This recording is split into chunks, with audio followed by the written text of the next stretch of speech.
जहां भगवान के होने का अनुभव हो वो तीर्थ है। और बोले धाम क्या है? बोले यहां अनुभव नहीं होता, यहां तो डायरेक्ट मुलाकात होती है। बोलो राधे राधे। अनुभव का तो कॉलम है ही नहीं इधर। इधर आए हो अनुभव नहीं, फिर डायरेक्ट बातचीत, कोई मीडिएटर हो या ना हो। यहां जो आ गया एक बार प्यारे तो उसका तो फिर डायरेक्ट ही रिलेशन बन जाता है श्री ठाकुर जी से। जहां साक्षात प्रभु विराजमान है, जो भगवान का अपना निज निवास है, जो भगवान का निज गृह है, जो निज घर है, वही तो धाम है। और चारों धामों से निरालो ब्रज धाम, दर्शन कर लो जी। चार धाम के लिए बड़ी जिद होती है, घरों में भी बड़ी जिद होती है। हमारे घर में भी कई बार कहा जाता कि चलो चारों धाम करके हमें अभी कर लो, बुढ़ापे का क्या भरोसा। बोलो राधे राधे। करते कि सब करते, गंगोत्री चलो, जमुनोत्री चलो, बद्रीनाथ केदार सब। पर ठीक है, वो हमारे तीर्थ हैं, धाम है तो करना चाहिए, अच्छी बात है। लेकिन भैया हम तो एक बात जानते हैं कि दुनिया जाती है चार धाम करने और चार धाम आते हैं वृंदावन में बिहारी जी का दर्शन करने। बोलो राधे राधे। हमारे ब्रज में भी चार धाम विराजमान है,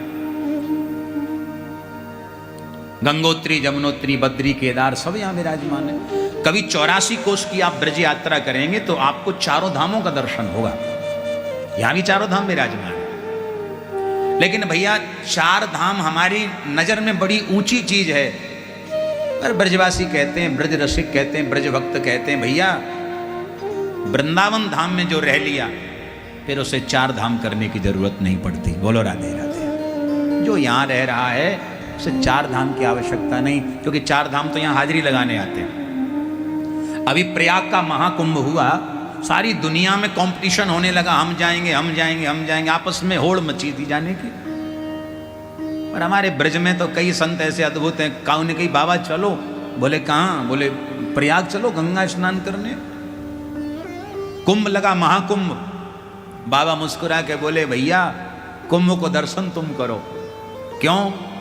बोले प्रयाग तो वृंदावन को दर्शन करवे आवे, तो हमें प्रयाग जावे की कहाँ जरूरत है भैया, हम तो यहीं आनंद ले रहे हैं।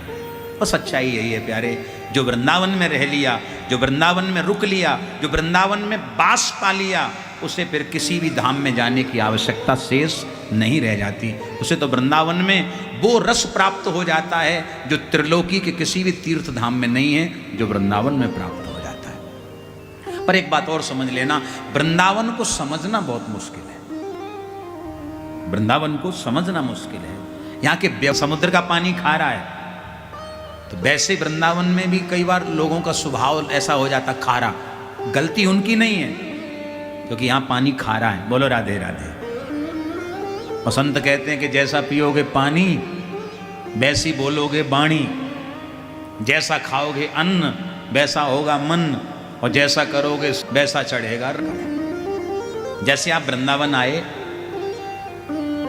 तो लोग जाते हैं बिहारी जी दर्शन करें हमें महाराज, ऊंची अटारी वाली के दर्शन करें हमें, बरसाने चले जा में, सब जगह जाते हैं। पर एक बात कहें, हमारे ब्रज में आज भी कई संत ऐसे हैं जो गुप्त रूप से भजन कर रहे हैं।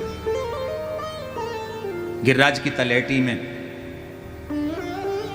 बरसाने के गहवर वन में कहां कहां संत छुपे बैठे हैं। और कहीं ना मिले तो वृंदावन के नजदीक ही एक स्थान है बंसीवट, जेवालो नहीं, जमुना किनारे, ये बंसीवट नहीं, एक दूसरा बंसीवट है शायद, बहुत से लोगों को पता ही नहीं है अभी।